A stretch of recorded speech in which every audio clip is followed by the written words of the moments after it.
In this video, I'm going to show you how to plot a curve in R. Now to do this, you want to use the curve function, and you want to start by giving it the function you want to plot. In our case, I want to plot the function x squared.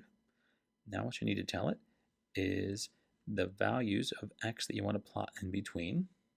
So in this particular case, I'm going to tell it to plot between, say, 1 and 3 for my x values, which would mean that my function in terms of y value should run between 1 and 9. And then you want to throw in one more argument here, which is add, and you're going to set this equal to true. If you leave this to the default, which is false, it'll actually create a new plotting region before it will plot this. So it won't put it on this picture I have over here.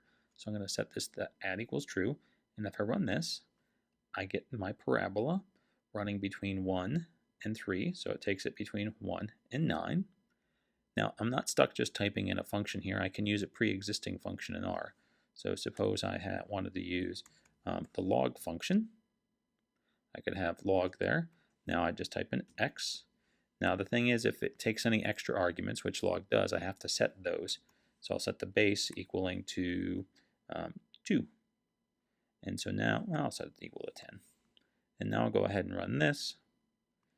And it gives me my log function between 1 and 3 of log base 10. Now I might not want it to be like this. I might want to have this set up to 10 so it runs all the way over. So I'm going to rerun all this code, which is going to give me a brand new plot. And now I get the full curve there going from 1 over to 10.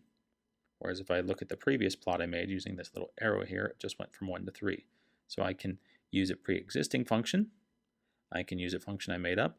I can create a function and then enter that name in here. I just have to put it in using the x value there, and then I have to make sure all the rest of the arguments that aren't going to be my x values get preset in there. They either have defaults or I've set them in some way. But this is how you can go about putting a curve on a pre-existing graph in R.